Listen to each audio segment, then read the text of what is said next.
할렐루야. 사도 바울은 로마에 있는 교회를 직접 세우지는 않았습니다. 그러나 57년에서 58년경에 고린도에서 로마에 있는 교인들을 향하여 이 복음 소신을 이 로마서를 기록하여 디오에게 써서 보냅니다. 가장 중요한 핵심은 뭐냐? 이 복음이라는 것입니다. 복음이 뭐냐? 예수 그리스도가 하나님의 아들이신데 죄가 없으심으로 이 땅에 오셔서 죄인들의 죄를 짊어지시고 십자가에서 피를 쏟아 우리의 모든 죄를 속량해 주셨다는 것입니다. 그러므로 이것을 믿는 자마다 멸망당하지 않고 지옥 가지 않고 영원한 영생을 얻는다는 말씀입니다. 그리고 이 복음에는 하나님의 의로움이 나타나는데 그것은 뭐냐? 이 예수 그리스도를 믿는 자마다 이 세상에 무엇으로 살아야 되냐? 믿음으로 살아야 된다. 그럼 믿음으로 산다는 게 뭐냐? 하나님이 옳게 여기시는 것을 가지고 행함을 통하여 의롭게 사는 사람이 믿음 있는 사람이라는 거죠. 그래서 이 말씀이죠. 의인은 누구냐? 따라해서 의인은 믿음을 가지고 세상에 의롭게 사는 사람이다. 의롭게 사는 사람이 믿음 있는 사람이다. 그냥 믿는다고 하는데 생활에 의로움이 없어. 그래서 로마서에는 그걸 통하여서 로마에 있는 교인들을 향해서 사도 바울의 간곡한 편지, 아주 논리적이고요. 편에 아주 빛난 논문과 같습니다.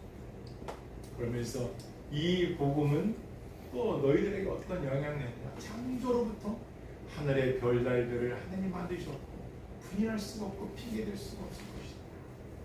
그리고 하나님을 마음에 두기 싫어하는 상실한 내용을 버려뒀으니 그들은 남자와 남자끼리 여자와 여자끼리 부끄러운 욕심에서 상실한 마음대로 살아갈 것이다. 버려뒀다. 그러면서 너희는 한 사람도 하나님을 부인할 수 없다.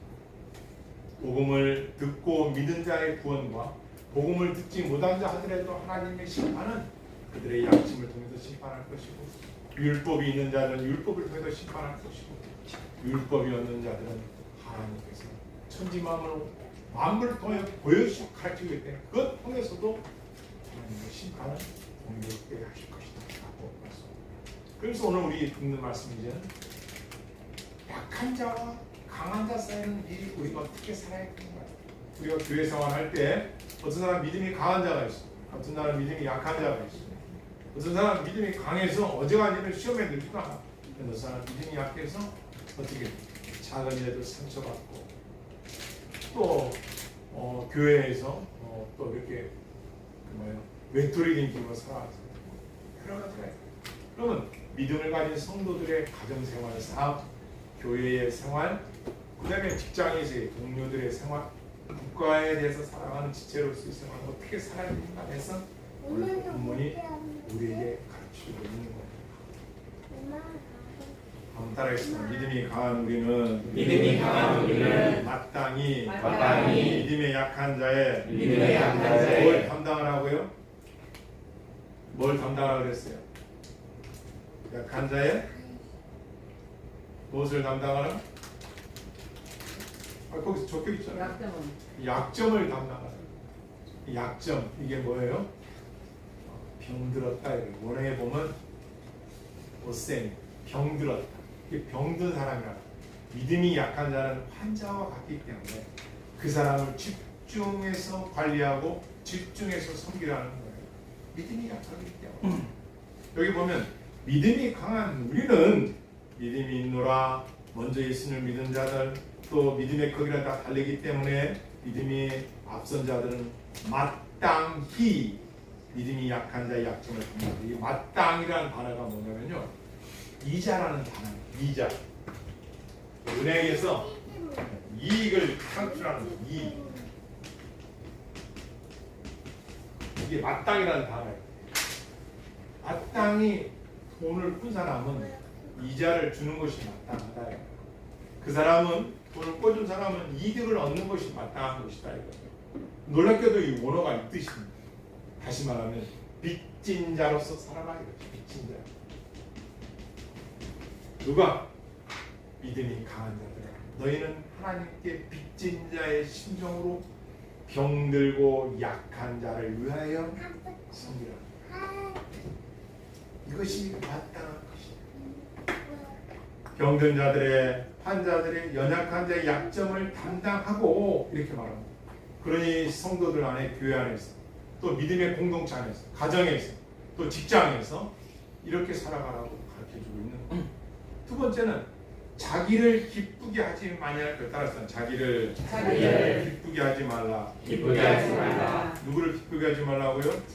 자기를 기쁘게 하지 말라. 예수님도 이 땅에 오셔서 예수님의 기쁨을 위해서 산 게 아니라 아버지의 기쁨을 위해서, 죄인들을 구원하시기 위해서 마땅히 주를 위해서 기쁘게 사는 것이 나의 기쁨을 내려놓고 사는 것처럼, 너희 성도들아, 믿음이 강한 자들아, 믿음이 연약한 자들을 향해서 이러한 자세로 서로 용납하라는 거예요. 제가 어렸을 때 동화를 읽었습니다. 어떤 동화냐? 염소 두 마리가 산길을 걷다가 외나무 다리를 만났어요. 근데 그 외나무 다리를 이렇게 만났는데 양쪽에 염소가 이렇게 온 거예요. 둘이가 여기서 만난 거예요. 그런전 시냇물이 흘러가고 있고, 둘이가 부딪혔는데 서로가 양보를 안 하는 거예요. 뿔을 맞대고 서로가 밀라고 하는 거예요. 그때 한 마리 양이 생각하더니 어떻게 합니까? 양이 물을 탁 붓고 머리를 숙이니까 한 마리가 바로 지나가는 거예요. 그리고 자기도 일어나서 걸어가는 거예요. 제가 그럴 때 이 동화를 읽고 좀 생각이 가는 게 있었어요. 양보는 누가 하는 거냐? 양보는 강한 자가 하는 거야. 양보는 누가 하느냐? 양보는 마음이 넓은 자가 하는 거나. 양보는 누가 하느냐? 믿음이 앞선 사람이 먼저 하는구나. 양보는 누가 하느냐? 먼저 믿은 사람이 하는 거라. 할렐루야. 아멘. 할렐루야. 아멘. 그렇게 살아가는 방법을 어떻게 하느냐? 2절을 여러분 읽겠습니다. 시작. 우리 각 사람이 이웃을 기쁘게 하라. 여기서 우리 각 사람이 누구를 기쁘게 하라고요? 이웃을. 누구를 기쁘게 하라고요? 이웃을. 이게 펠라스, 부사로는 가까이 하라는, 가까이. 다시 말하면 너와 현재 가까이 있는 사람의 기쁨을 위해서 너의 기쁨을 내려놔라. 그 사람을 위해서 살아라. 이 뜻입니다. 우리 각 사람은 이웃을, 이 이웃을 또 찾아보니까 친구, 동료, 또 이웃이 누군가 봤더니 국민까지, 국민. 그러니 그리스도 있는 사람들의 삶이라는 것은 뭐냐? 이 라이프는 너의 기쁨을만을 위한 것이 아니라 내 이웃의 친구, 동료, 또 너의 이웃 사람들을 위해서 이렇게 생활을 살아가는 거야. 그러니까 복음은 뭐냐? 믿는 거로 그치는 것이 아니라 믿는다는 사람의 삶에서 이러한 양보적인 삶, 용납하는 삶을 사는 자가 되라고 가르쳐주고 있는 것입니다. 2절, 아까 우리 이웃을 하되 다음부터 계속 이렇게 선을 이루고 시작. 선을 이루고 덕을 쓸수록 할지니라. 네. 선을 이루고 덕을 쓸수록 하라. 이웃을 위해서 왜 이렇게 하라 했느냐? 그것은 선을 이루고, 아가도스, 선을 이루고 덕을 세우도록 할지니라. 덕을 세우다, 건축하다, 교회의 건물을 짓는 것과 같이 너희는 착한 일을 믿던 믿지 않는 사람들을 향해서 덕을 세우기 위해서 세워가는 사람이 되라라는 말씀입니다. 그러니 착한 일을 한 번만 하고 끝나는 것이 아니라 그 선한 일을 계속해서 지속적으로 하라는 겁니다. 이걸 다시 해석해 본다면, 제가 이 언어를 다시 제가 해석해 보겠습니다.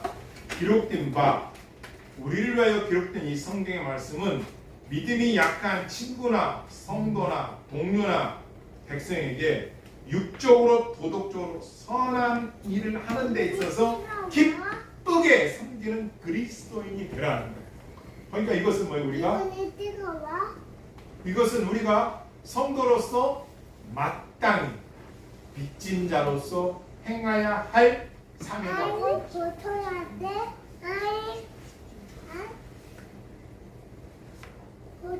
다 같이 3절을 읽겠습니다. 시작. 그리스도께서도 자기를 기쁘게 하지 않으시니 기록된 바 주를 비방하는 자들의 비방이 내게 전파나이다가 되리라. 이게 무슨 말씀이냐? 예수님 십자가에서 달리실 때 한 강도는 어떻게 해요? 주여 당신의 나라에 들어갈 때 나를 기억해 주세요. 그럼 구원받았어. 근데 한 강도는 너나 구원받으냐? 예수님한테 그러는 거예요. 당신도 구원 못 시키면서 뭘 우리 보고 구원받아라냐? 비아냥거리고 조롱했어요. 그걸 제가 찾아보니까 여기 보면은 예수님의 말씀을 여기요. 기록된 바 자기를 기쁘게 하지 않고 기록된 바 주를 비방하는 자들의 비방이 내게 미쳤나니 이 단어가 뭐냐면요. 욕하다는 거예요. 욕하다. 예수님께 욕한 그들의 그 조롱을 예수님은 감당했더라. 받아들였더라. 포용했더라. 덮쳤더라. 그런 비방을 받았지만 우리를 구원시키기 위해서 참고 인내하셨다는 것이죠. 생각해 보십시오. 너희가 선을 행하고 독을 세워야 할 이유가 뭐냐?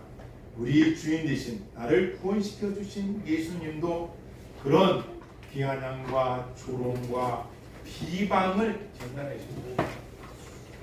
감당하셨다. 그러므로 4절 여러분 읽겠습니다. 시작. 무엇이든지 너희에게 기록된 바는 우리의 교훈을 위하여 기록된 것이니 우리로 하여금 인내로 또는 성경의 위로로 소망을 가지게 합니다. 무엇인지 기록한 대로 우리의 교훈을 위하여 기록된 것이니 이 성경은 여러분과 나 믿는 사람들을 위해서 기록된 것이니 우리로 하여금 인내로 또는 성경의 위로로 소망을 가지게 합니다. 그 인내로라는 단어가 있습니다. 인내로. 저도 어렸을 때 인내는 쓰다 그러나 그 열매는 달다라고 말씀했습니다. 인내하다 지속적으로 라는 뜻을 갖고 있습니다. 지속적으로 어디까지? 목적지까지. 목적지 어디예요? 성대의 목적지가 천국까지. 이 세상에서 죽음이 이 세상에서 죽음은 우리가 이 세상을 떠나는 그날까지 인내는 지속적인 것이다.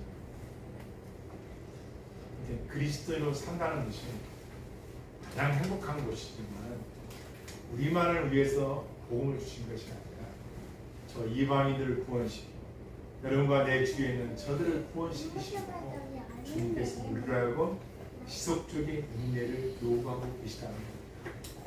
이게 오늘 로마서 우리가 주는 말씀입니다. 4절을 계속 읽겠습니다. 시작.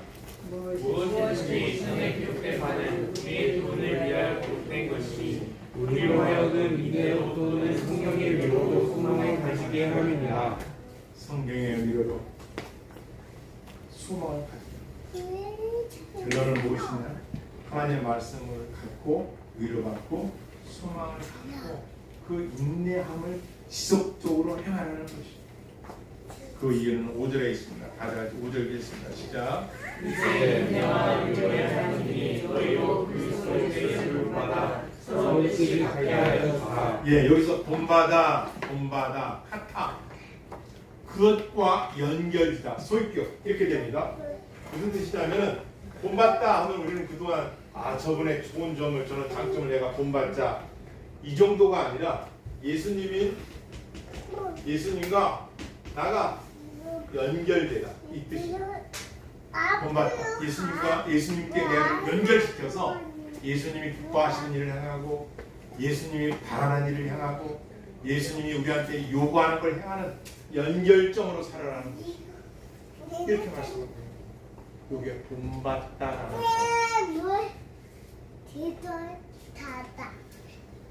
우리는 감정이나 우리의 의견이나 우리의 뜻을 관철시키는 사람들이 아니라 하나님 편에 서서 하나님의 관점으로 예수님과 연결시켜서 생각할 줄 알고 예수님과 본을 받아서 연결되어서 삶을 영위하는 삶을 살아라 라는 말씀입니다.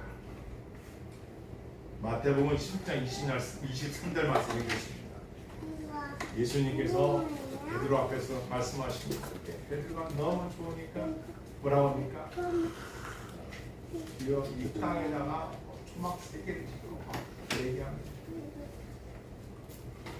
그리고 예수님이 십자가에 달릴 얘기하니까 그렇게 되면 안 됩니다 라고 또 베드로가 또 그때 예수님 하신 말씀이 있어요. 예수께서 돌이키시어 그들에게 이르시되 사탄아 내게로 물러가라. 너는 나를 넘어지게 하는 자도다. 네가 하나님의 일을 생각하지 않고 도리어 사람의 일을 생각하는도다. 요게 뜻, 하나님의 뜻을 생각하지 않고 네가 사람의 생각을 하는 것, 사탄아 물러가라는 말씀입니다. 무슨 뜻이에요? 하나님께서 하나님의 생각, 하나님이 우리를 향하여 원하시는 것을 행하고 생각하는 사람이 되라는 거예요. 이게 누구라고요? 이 땅에 믿음을 가진 성도들을 말하는 거예요.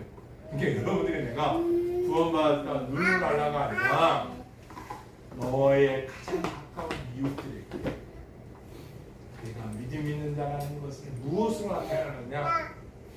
그 약함을 감당하는 빚진 자로서의 성도의 삶을 살아라. 이해가 되십니까? 아멘. 이걸 해석하면 이렇게 됩니다. 예수께서 비방을 당하고 욕을 당한 것을 참여하는 것처럼 너희 믿음이 있는 자들아 약한 자를 이와 같이 담당하는 사람이다. 그래서 우리는 교회 안에서 연약한 자들에 대하여 우리의 마음과 정성을 다해서 지극하게 섬겨야 된다는 것입니다. 의견이 다를지라도 우리의 뜻이 서로 맞지 않을지라도 누가 양보해야 되냐? 믿음이 앞선 자, 먼저 교회 다니는 자, 믿음이 큰 자들이 양보하면 문제가 해결됩니다. 5절, 6절 여러분 읽겠습니다. 시작. 이제 인내와 위로의 하나님이 너희로 그리스도 예수를 본받아 서로 시작하게 하여주사 한 마음과 한 입으로 하나님 곧 우리 주 예수 그리스도의 아버지께 영광을 돌리게 하여라. 그렇습니다. 교회 일은 너희들 만장일치로 가정의 일도 만장일치로 이 뜻이 한 마음과 한 입 뜻은 만장일치라는 거예요. 그러니까 반대자가 없다는 거예요.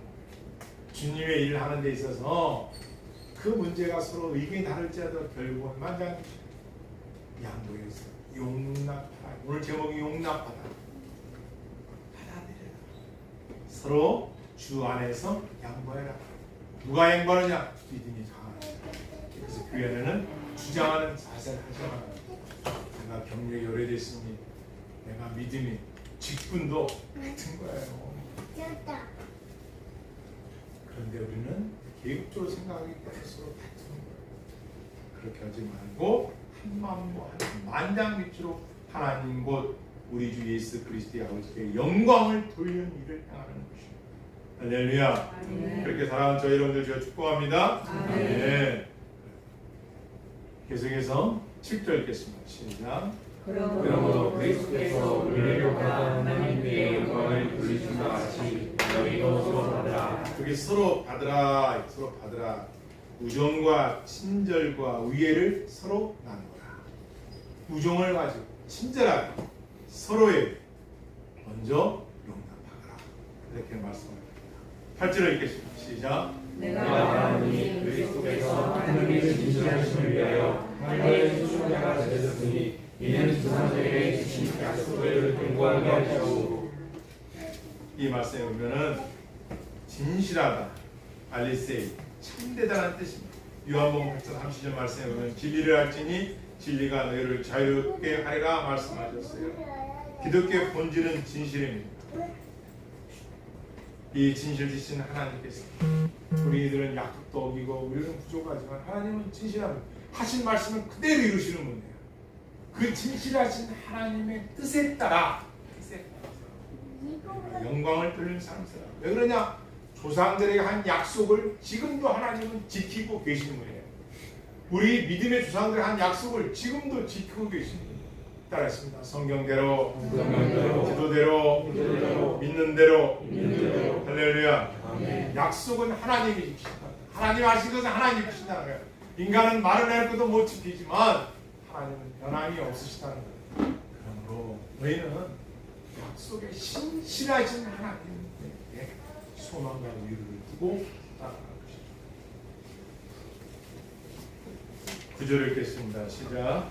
이만희도 크게 시작. 이만희도 그 분명하심으로 말미암아 하나님께 영광을 돌리게 하려 하시니라. 왜 그렇게 해야 되느냐? 믿지 않는 이방인들, 그러니까 유대인을 제외한 모든 외국 사람들에게도 이렇게 신실하신 하나님의 계시다는 걸 증거함으로 인하여 그들도 구원시키기 위해서, 그들도 복음을 듣고 믿는 자를 구원시키기 위해서 하나님께서 이렇게 하신 거예요.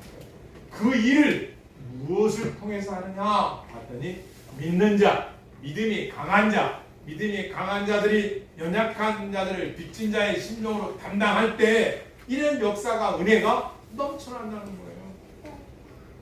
되시길 바랍니다. 13절을 읽겠습니다. 시작.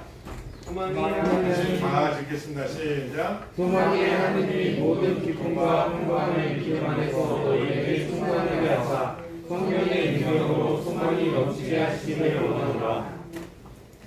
이걸 종합해 보면 이렇게 됩니다. 기록된 바 성경은 우리를 위하여 기록되었을 때 믿음이 약한 친구, 성도나 동료나 국민이나 육적으로 도덕적으로 선한 일을 기쁘게 하는 그리스도인이다.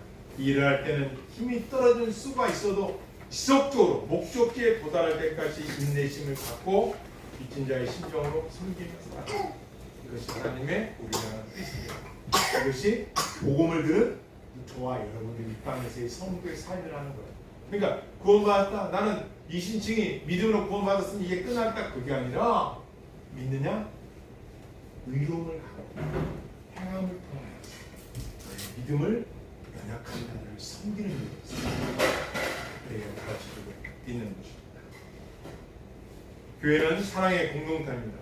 믿음이 약한 자를 위해서 비판하지 말고 따뜻하게 섬겨할 것이 믿음이 앞선 자들이 행할 본분입니다. 그들은 교회를 비판할 수 있고 성도들에서 비웃을 수도 있습니다. 그러나 우리는 그들을 친절히 대해야 되고 예의 바르게 섬겨야 된다는 것을 고려합니다.